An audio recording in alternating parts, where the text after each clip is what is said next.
Ko Nore Martin a hau, he uri no mitimiti no te hokianga nui a kupe. Ngā wāhi hi ōku mai te wā o taku ohinga. He nui ōku pūkenga hi kei taku kete. Engari, ko te mātauranga nui ia, ko ngā wahanga o te marama me ngā tohu o te moana. Ko ia tēnei, ko te mahi hi ika e ai ki te maramataka. He mea whai ngā mātauranga tuku iho a ngā tūpuna, e hia mano tau ki muri, ā ka tūnoa mai ki tēnei rā. He tohu mai kia mātou, ko hia hi ai, ko hia ai te mātaitai.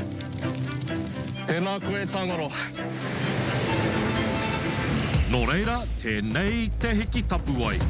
He toha mātauranga, he whakamātau pūkenga, ka puta, ka ora. Whakapiri mai, me oku hoa ki te hi, he haerere moana, ngā mihi Tangaroa. I runga i a Moontide Fishing.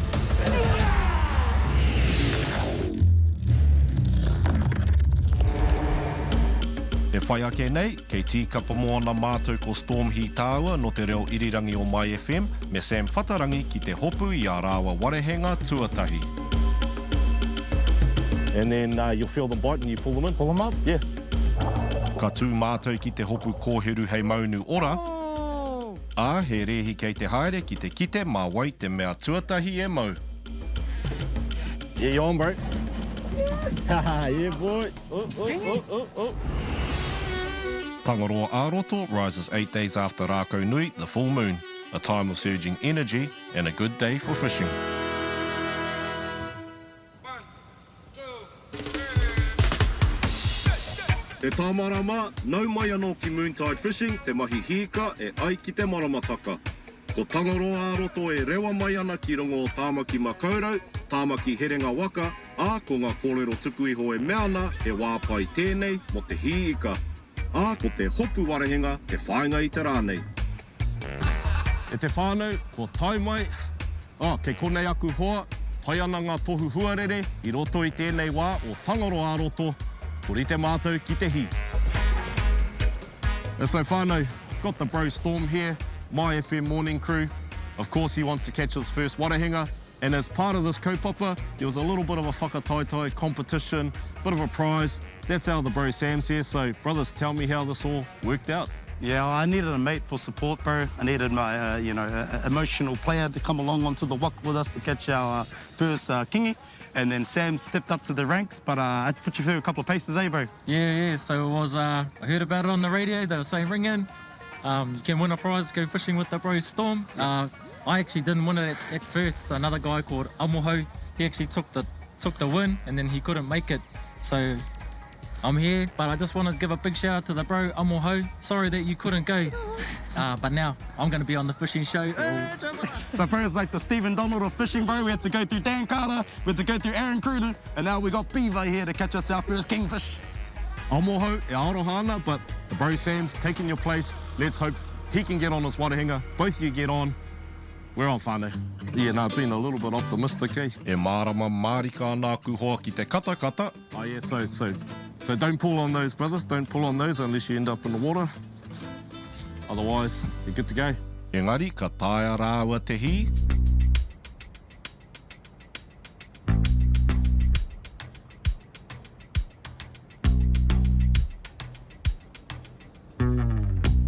No mātou te waimaria kei konei te kai urungi a Mike no Ultimate Charters, māna mātou e arahi ki ngā tauranga hi.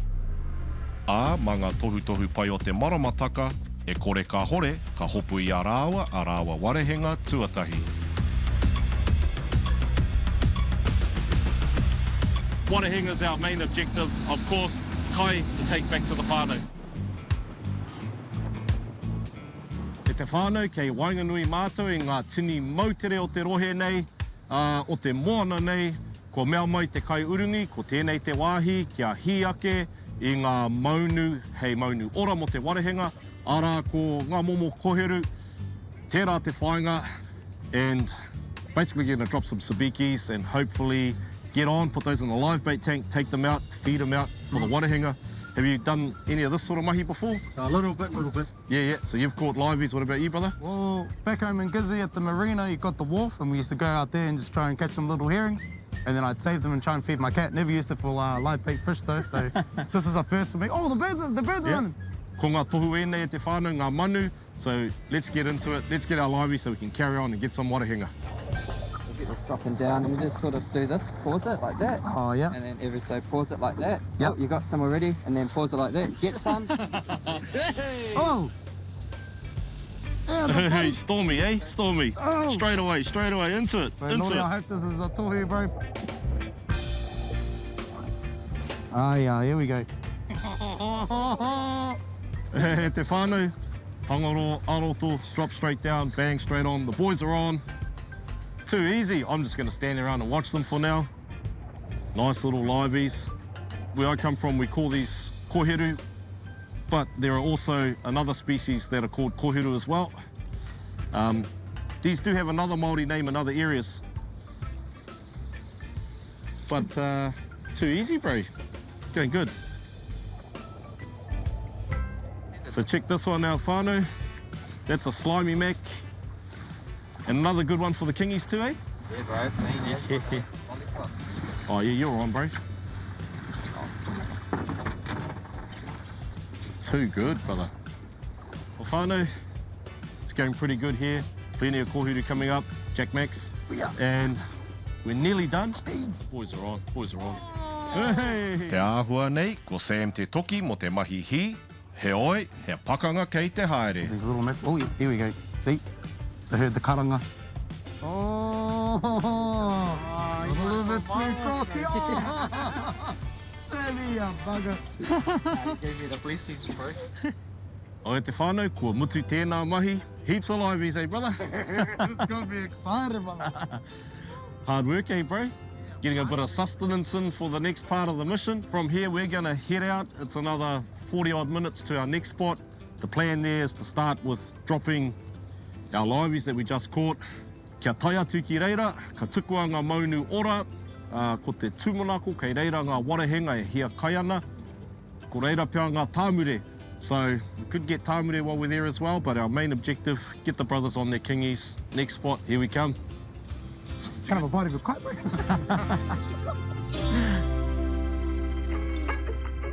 I aia nei nā, ka whakatere waka.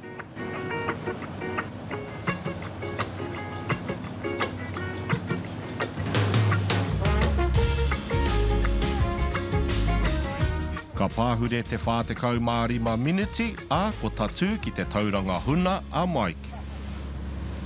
Any wages, boys? Any competition here or what? 32 years in the making, and I'm going to catch my first one. I'm going to call it Kingy Kapisi.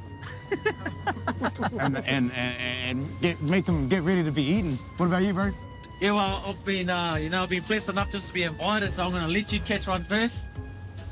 Just the way I like to do it. Just to say thanks. Yo, Sam's put on our rare, our lollies onto the trip, so I've had the sugar, and I'm ready to go. I'm ready to eat. The kingies are ready to eat. Let's get into it. So the bro Sam's willing to give Storm the first warehenga, which probably means he's after the bigger warehenga. Oh, we're about to find out, whānau. That's us. E whai ake nei, e hara I te mahi māma. Come on, brothers, you're gonna be long. I got vegan kingies, bro. They don't want the mackerels. They want kelp, seaweed. Engari, kei tā Sam taha, e kahana te ngauanga ika.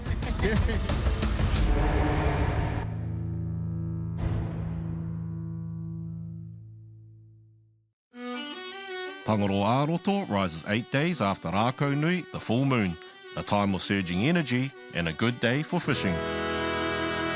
Ko riro mā te kai urungi a Mike te mahi tautohu I ngā rāngai warehenga, me te tūmanako ka whakapōpō ētahi ki te ngau. That's our kingfish there, guys. So what we're going to do is drop those liveys down. Might try and just slow troll you around the area, okay? So whānau, this is how we've got these hooked up at the moment. Circle hook through the nose. That's going to go out the back and just be slowly trolled along, or we may sit on a spot, wait for the warehenga to come in and hit it. Which side, boys? Which side? Who wants which side? I'll go right side. This side? Yeah. Okay, Storm's going to take this one on this side of the boat. Bro Sam's going to jump on that side of the boat. I'll wait just a little bit before I send mine out. Give the boys a chance to get on. Don't make me come and save the day, brothers. Yeah, Kua tukuna ngā kōheru hei kai mā te warehenga. It's go time, whānau. Kei ngā ringaringa o Storm rāo ko Sam, mena rānei ka whakamau. You just hold it there, bro, and when you feel the weight come on, Okay. it'll start pulling line. Yeah. And I'll just coach you, bro. When Sweet. it's time, I'll just say lift. Don't do this. Okay. Don't do that, because it's got circle hooks, so they roll around into their mouth. Okay. Sam's getting a bit of attention on his one at the moment.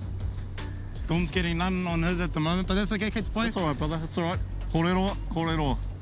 The good thing, whānau, is with all of the tohu, ngā manu nei, ngā tākapu, I runga I te rangi, koia ngā tohu ōmua.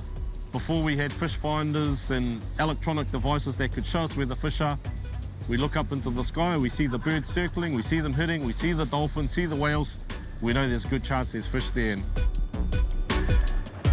Aha koa ko tai mai ngā warehenga, ka hore anō a Storm, rāwa ko Sam kia mau. Come on, brothers, you're gonna be long. I got vegan kingies, bro. They don't want the mackerels. They want kelp, seaweed, low carb mackerel. They don't get the low carb mackerel, then we're on. We've had a couple of our liveys hit whānau. Just haven't hooked up yet, but hey, we've got plenty of hours left in our day. Yeah. Conditions are fine. Warehenga around, that's pretty obvious. So we just keep trying. A couple of nibbles there. Engari, he ngāwari noa te ngau a ngā ika, nā reira, ka whakarere kē taku rautaki.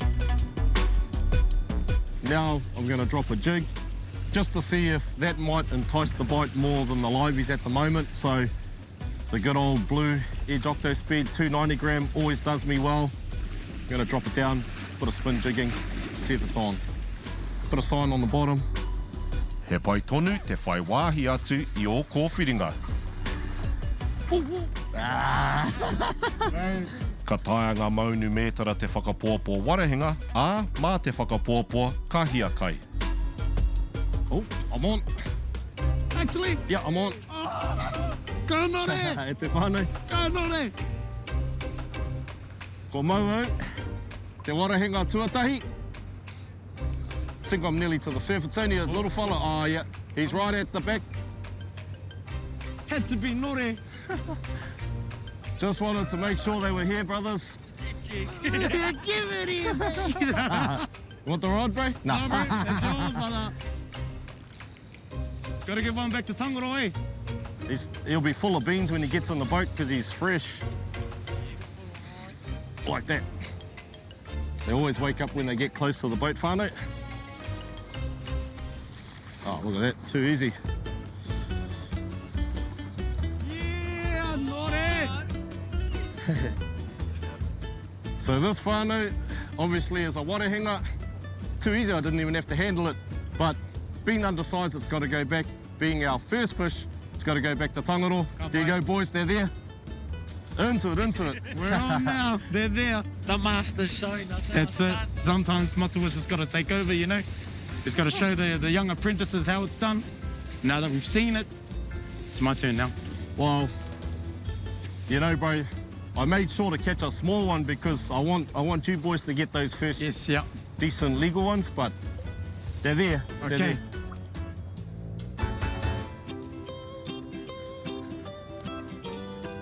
Signs are getting more positive as the tide starts to come in. Ko tahi haora pia, ka tai ki te tai whanake. Half tide's not too far away, but it's starting to heat up a little bit more now, whānau. He's on!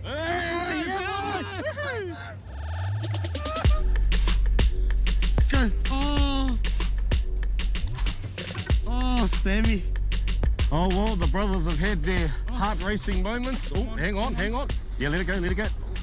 Oh, but early. Oh, you're on? No. Yeah, you're on. Yeah. Keep your rod to the side, bro. Yeah, like that. Go. Yeah, Storm's on. Yeah, try and keep your rod this way so that you don't hit that. Yeah. Okay. Yeah, boy. So when it's So pulling, you wind down, Yeah. pull up. Yeah, just That's it, bro. Just nice and easy like that. Yeah, boy. Come on. Oh, we got a double. We got a double. No. Oh, no. Fella. How you feeling now? Ah, it's burning. Burning, eh? On the burning. Oh, yeah. Feel the burn. Feel the burn. Oh, Oh, oh, no. oh. That was a snap somewhere. Oh. Did I yank him too hard? What? Geez, could that have been a shark? I ētahi wā ka maua te warehenga, ka māma te mahi whakararuraru a ngā mangō. Oh, brother. That was your moment, my bro. So we have a sneaky suspicion what? It might have been a shark or just a fat ass kingy. I don't know. Oh. We will never know, whānau. We'll never know. He mōhio no mātou nā te tainga mai o ngā mangō, ka riro anō pea ngā warehenga.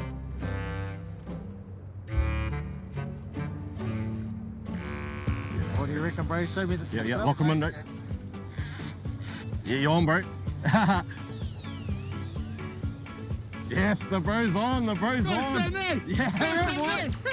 Stay in the bro. Oh, nice, bro. Yeah. Yeah, you got him, brother, you got him. That It's might all be the yours. one I lost. It's all yours. You're on. Haha, yeah, boy. Oh. How's it feeling, brother? Yeah, not so bad, eh? Tēnei wā te maramataka e te whānau, the bro is on. Oh, yeah, can see a little bit of colour. Oh, hang we go. Hang on, stand by. Nice. Ready? Here we go. Yeah. Yeah, boy. Tuck him under your arm, bro. Tuck him under your arm, and then you can... Or hold him. Yeah, you're gonna... Hook out. Oh. The bro got his first warehenga. Quick release. No harm done to the fish, eh? That's what it's... What's up, brother? Sam's on. E whai ake nei, kua angitu tonu te mahi hi a Sam. Nice, bro. Nice, well done. Engari, he ua tonu te mahi hi a Storme. Persevering, brother Sam. Ka tae anō tia e ia tana warehenga tuatahi. Beauty.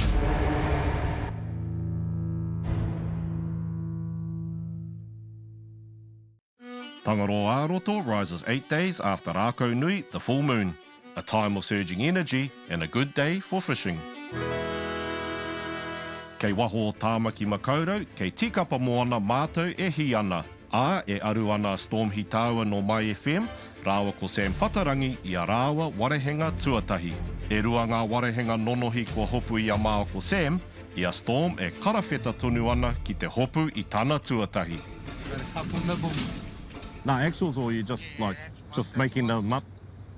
Engari, he tīmatanga noi ho tēnei mo Sam. All right. Yeah. Oh.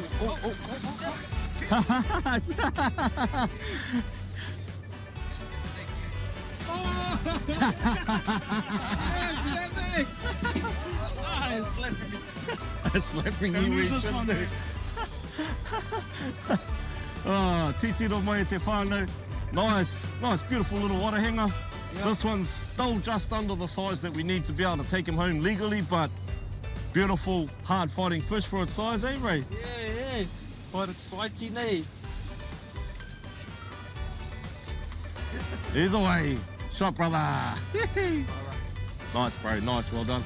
Let's go, Storme, bro. Persevering, brother Sam. I was wondering if that was the code word for them to play. Persevering. Get there, buddy. You'll get there, my bro. Yeah, bro. Yeah. The bro's on again. Bro, this is what, number 3? Number 3 that's at the boat, eh? Oosh. Yeah, he's still green as too.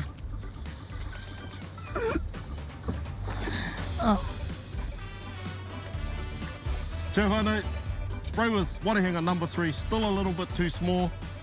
But, hey, they're here. We just need the bigger ones to turn up. Bro, mean. So that's 3 landed and you've lost a couple. Oh, what? We just need that big bugger now. Yeah. Awesome, bro. Oh, he's on. Sam's on. Yeah, still there, still there. Brother! Warehenga number 4, brother! What? How you getting on, brother Storm? I feel like I might be baiting the light bait a little bit too loose. So it's going, Nothing yet. Nothing yet, e te whānau. Bro, we'll get this one back in the drink, eh, fun? Oosh. Just waiting. Patiently. Well, whānau, we've been having a bit of luck here. We've been catching plenty of fish, a lot of small warehenga, nothing we've been able to throw in the bin yet. And we're just gonna slow troll a few of these lures, and then hopefully a nice warehenga will come along, see it, hit it, and we'll hook up. Ka tuku ngā pōpua i a Mike e taraiwana te poti. Okay, I'm going to go to 7. You're going to get hit. Ā, ka hore i roa, ka piko te tautara a Storm. Oh yeah, now lock him up, right? Yeah. Oh. Right, got him, yeah. Yep. Yeah, get your hand on the top, brother. Yeah, we're all action. Yeah, yeah. You want other lures in or leave them out? Yeah, yeah. Let's go, boys, let's go. Definitely way better than trying to fight a shark. Hey, Marlon, no, Kingy. Mēora wāke kua mau hoki a Sam. Seaweed. You got him, boys, you got him. Nice.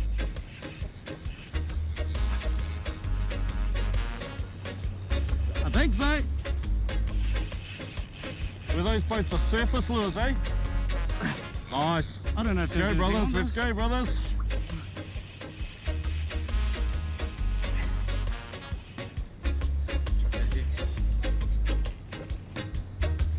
All right, here comes one, here comes one. Oh, he's going around the motor. All right. Oh, he could be, he could be. He'd be close, he'd be close.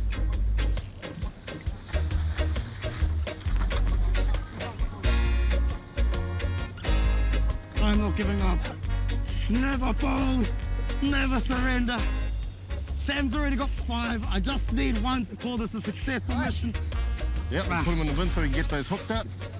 Oh, Whoa, that sounded massive. so whānau, it's all go now. Put the lures out. Sam's just landed his. But we're just into Storm's action. We'll get it in, have a look at them both. Here's hoping the bro might be on his first warehenga. Come on, First one. come here, you beauty. Could your first one be legal, my Come bro? on, Bella. Oh, good. Come here, you sweetie. Come on. Oh, he's nearly here. Here he comes, There here he he comes. No, he's not legal, but Kingy! he's got a Kingy. I got it, Kingy! Yeah. You. Come here. Come here. Oh. Yeah, all right. All right, let me hold you.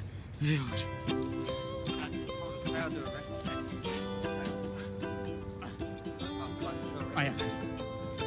Oh, sorry. Oh, wrap Wrap it around your hand. Oh, Yeah. Yep, and then grab a snap. There we go. finally. No, the more King Kapisi, Kingy Kapisi, but early on in the days when, yeah, Kingy Kapisi Jr. Oh, you thought you would get away, hey, you bugger. We finally caught a Kingy whānau. Oh, shout out to Mikey the skipper, Nore Moontide Fishing. All right, whānau, we got to get this one back in the water. Storm's first warehenga, not legal enough to keep, so it's got to go back in. Yep. But no doubt we're going to get another one. All right, Too good, my bro. Thank you, brother. Okay, let me. Yep, I'll take that hook out, brother. I'll take that hook out. All right, mate. Ka kite. Go tell all your whānau about us, eh? Moontide Fishing. Make sure they know about it. Too good. Yes! Engari mō Sam, he tikanga mana e whakatinana. I'm just going to bleed it, and then because the bro Sam caught this, he's quite keen to eat the heart. Skipper's call. Say keen. Whānau, so the bro Sam is going to have a crack at munching the heart of his first warehenga, his first legal warehenga. Look at that, bro. It's still pulsing. Nice, well, I was a little bit At least it's not as big as what I thought anyway, but Go, Sammy.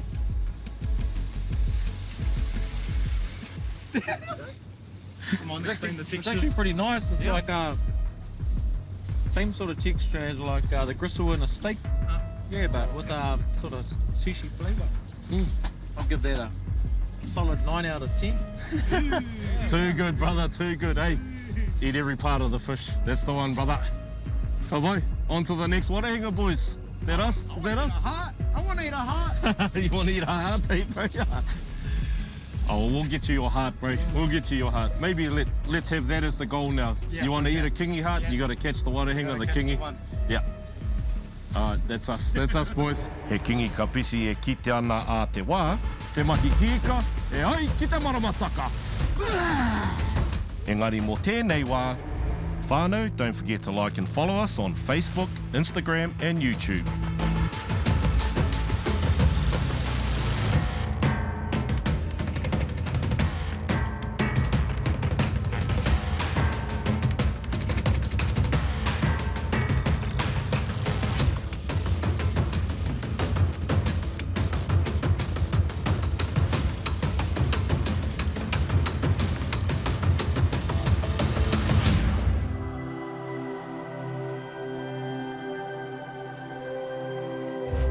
Ko te reo